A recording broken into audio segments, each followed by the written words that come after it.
have swapped their smoke colour using the individual colour control buttons on the aircraft's control column. As they cross on the front, both of the pilots will swap back to white smoke.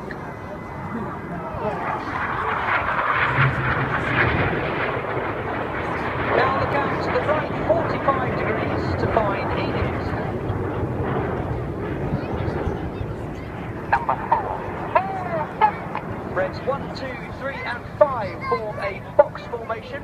Now starting his roll a dozen times around Enid. This is red 4 and this is the twister.